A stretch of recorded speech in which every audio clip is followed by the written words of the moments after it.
안녕하세요. 김진현 목사입니다.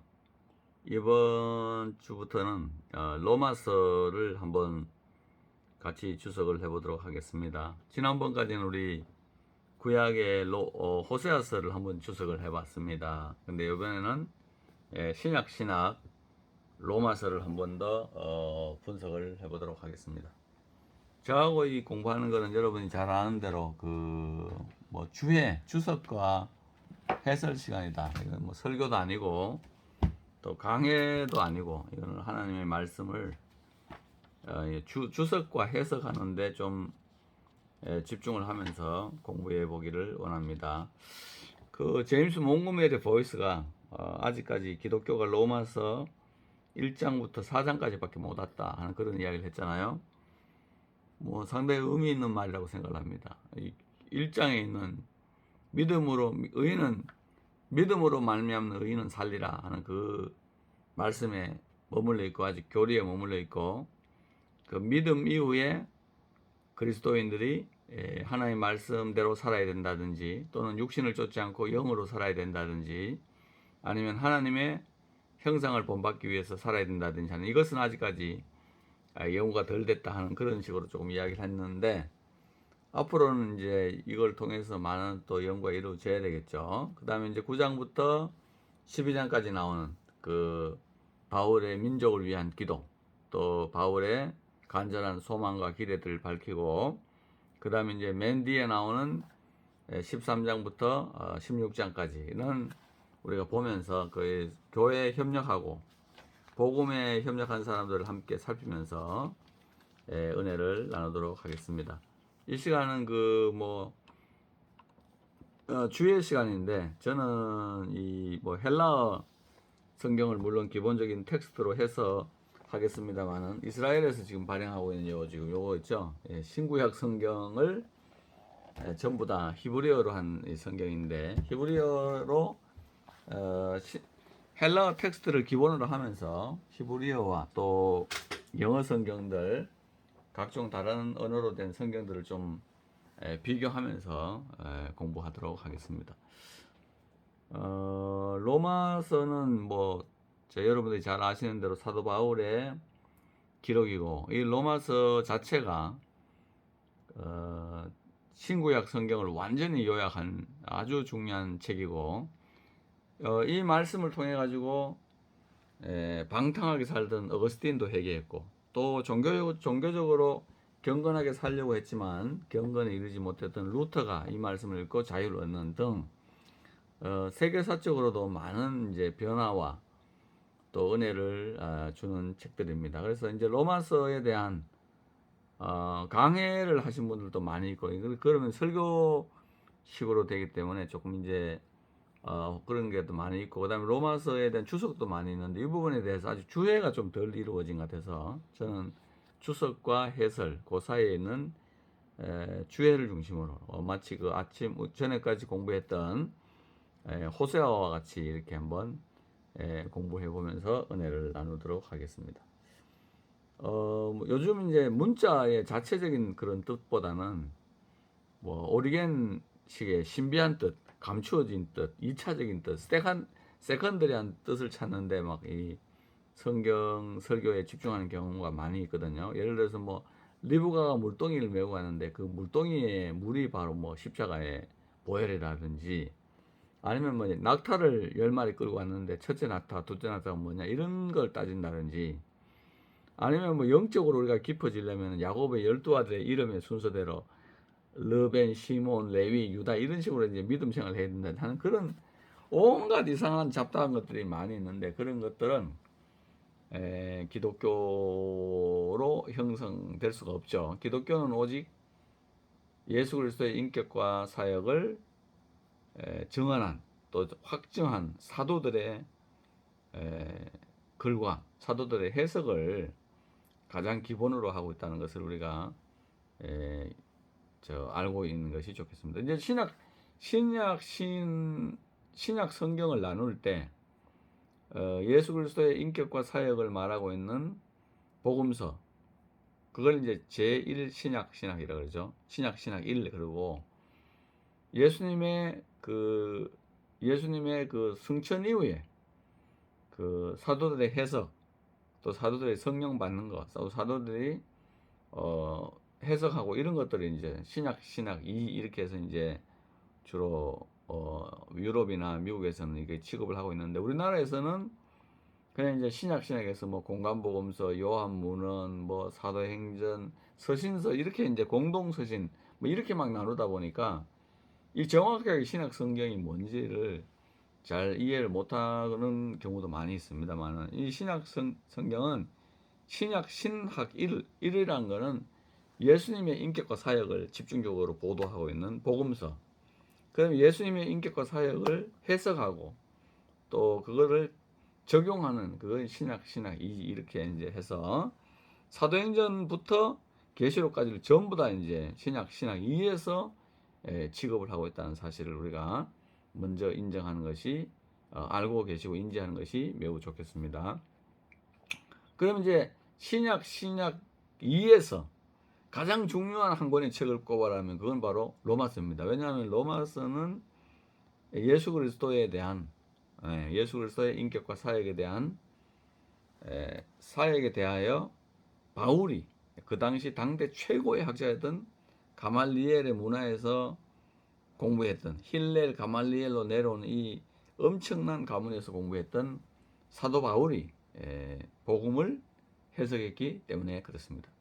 예수님의 12제자들도 매우 뛰어나고 또 훌륭하다고 말씀드릴 수 있습니다만은, 그들은 예수님의 십자가와 부활을 성령 받기 전까지 해석하기가 좀 어려웠어요. 그래서 부활한 예수님을 보고도, 십자가에 못 박히고 부활하신 예수님을 보고도 물고기 잡으러 가겠다 해서 간 거를 다시 예수님이 또 불러다가 주의 제자를 시키고 하는 그 예수님의 그 사역의 인격과 또 사역의 증인으로 그렇게 썼지 않습니까? 그런데 이제 사도 바울은 부활하신 예수님을 다메섹에서 딱 한 번 만나는 순간에 이게 이 자기가 그동안에 이 예수 그리스도의 만남을 자기와 자기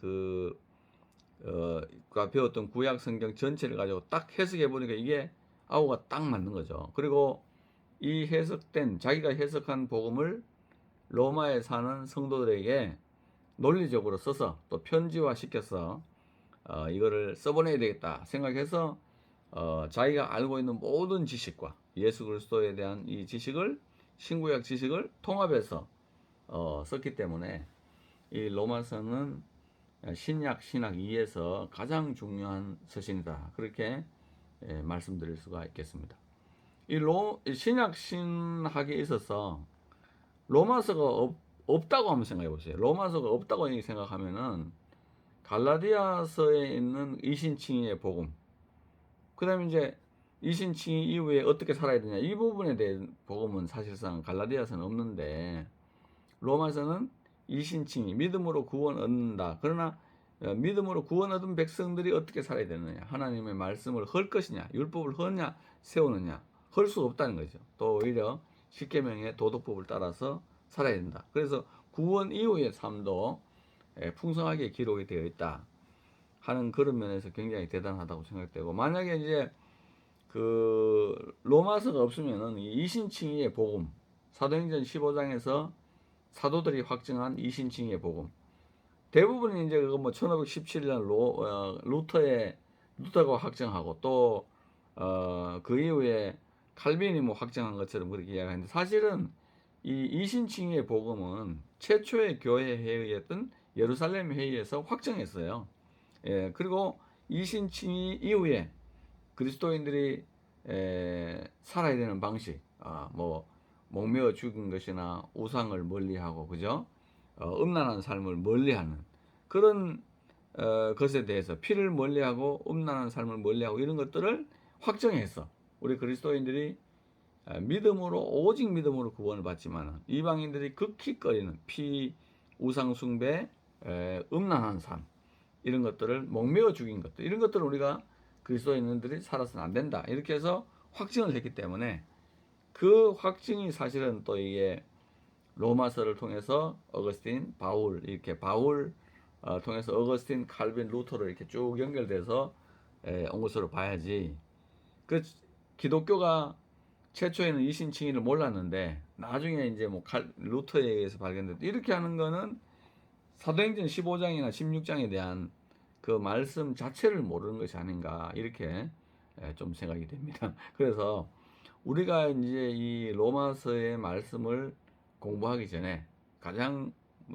알아야 되는 지식은 신약 신학이 중에서 가장 중요한 것이 로마서다. 그래서 그 외국에서나 이렇게 공부하신 분들 이야기 들어보니까 좀 보수적인 학교에서 공부하신 분들은 로마서를 헬라어로 읽기, 그 다음에 헬라어로 된 로마서를 히브리어로 이렇게 또 번역을 하고 또 통역을 해서 읽기, 이런 것들을 아주 철저하게 시킨다 하는 것들을 들어봤습니다. 근데 우리는 이제 로마서 이거 자체를 뭐 바울 신학에서 한 학기 배우잖아요. 바울 신학 한 학기 배우면은 바울 신학 책이 13권이나 되니까 뭐 10서너 시간 공부할 때 그냥 슉 지나가지, 이게 그만큼 중요한 비중으로 잘 다루지 않는다 하는 거죠. 그래서 이 복잡한 내용이 많지만은 이 그 로마서를 10번 이상, 또 이 가장 체계적인 책이잖아요. 그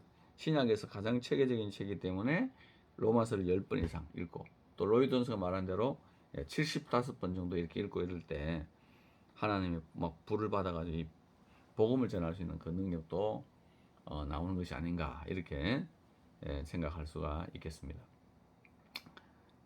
그래서 이제 로마서를, 저는 뭐 여러분들 아시다시피 신약을 전공하는 사람이 아닙니다. 저는 구약 중에서도 시편을 전공했기 때문에 논문은 거기 썼습니다만은 꾸준히 26년의 세월 동안 교회를 개척해가지고 이 복음에 대한, 오직 예수 그리스도의 복음만이 교회를 일으킨다는 확신을 가지고 오늘까지 목회를 해왔고, 제가 이제 그 가장 그 어렵게 생각하는 것이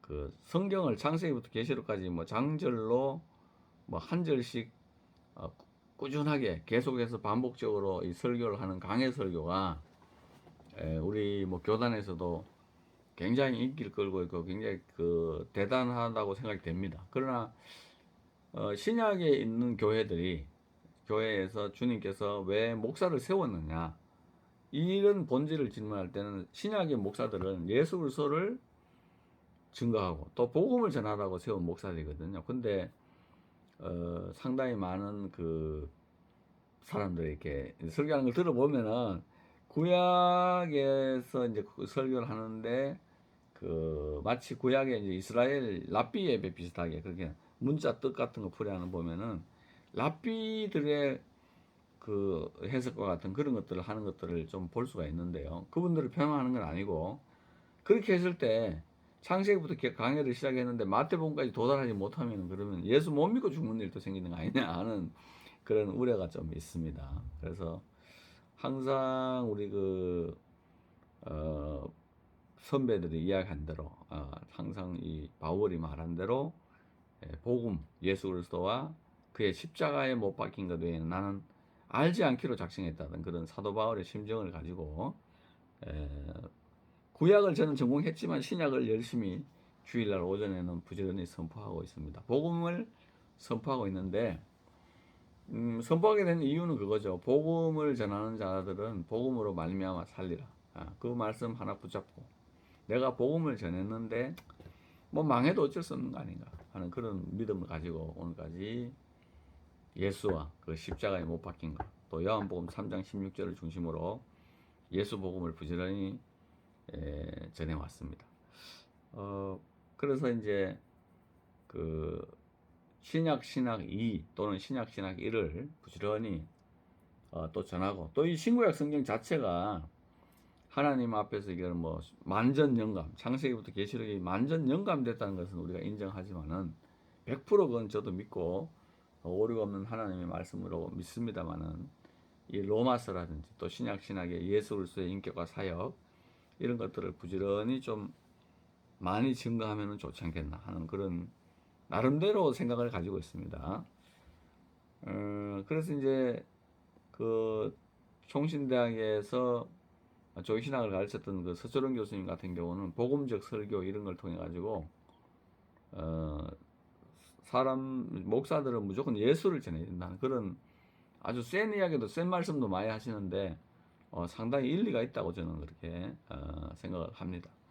그래서 우리가 이제 로마서 이 말씀을 함께 공부하면서 또 은혜를 나누고 뭐 주예를 하는 거니까 크게 어렵지 않게 우리말로 주석을 하면서 은혜를 나누도록 하겠습니다. 로마서 1장 1절은 예수 그리스도의 종 바울은 사도로 부르심을 받아 하나님의 복음을 위하여 택정함을 입었다. 이렇게 이제 시작하고 있죠. 헬라어 원어로는 파울로스 두울로스 그리스도 예수 그리스도의 종 바울은 이렇게 시작하고 있습니다. 자기를 예수 메시아의 종 두울로스라고 표현하고 있죠.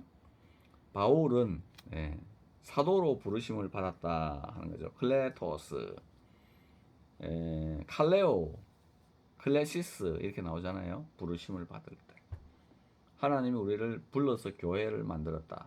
또 부름받은 백성들을 이제 하나님의 종으로 만든다 할 때 이제 주로 클레토스 또는 클레시스라는 말을 쓰는데 이거는 헬라어 사전을 좀 찾아보면 내면적인 부름도 포함한다. 그러니까 하나님이 우리가 뭐 말씀을 듣고 있는데 너 주의 종 해라든지 아니면은 하나님의 백성들이 뭐 기도를 통해서 나를 위해서 기도할 때 내가 그 하나님의 음성을 듣고 종이 된다든지 하는 그런 것들을 포함하는데 신약의 사도는 결국 뭐죠? 복음을 위하여 택정함을 입었다 이렇게 이야기하는 거죠. 유앙겔리온 하나님의 유앙겔리온을 위하여 택정함을 입었다 하는 겁니다. 그러니까 신약의 사도들 신약의 부르심을 받은 백성들은 다 하나님의 복음을 위하여 택정함을 입었다 이렇게 볼 수가 있습니다. 복음을 위하여 나는 부름을 받은 존재다. 복음이 내가 부름을 받은 이유다. 신약의 목사들은 하나님의 복음을 전하기 위해서 부름을 받았다 하는 것을 우리가 잊지 말아야 됩니다. 이게 왜 중요하냐? 복음을 안 전한 종들이 많아요. 복음을 안 전한 종들이 많고 그 다음에 사도로 부름을 받았고 목사로 부름을 받아야 되지만 뭘 해야 되는지 잘 모르고 그래서 이제 뭐 구절풀이라든지 뭐 세상 이야기 이런 것들 하다가 결국은 인생을 끝내는 수도 있는데 신약의 사도들, 신약의 목사들은 전부 다 하나님의 복음을 위하여 택정함을 받았다. 사도 바울은 제가 요 뒤에도 붙어 있습니다만은 하나님의 은혜의 복음을 이라고 해서 은혜의 복음. 하나님이 계획하시고 죄인들을 살리기 위해서 계획하시고 죄인들을 위해서 자기 아들을 보내주시고 하는 이 모든 것들을 위하여 자기가 택정함을 입었다. 그렇게 이야기하고 있죠. 에이스인가 그죠?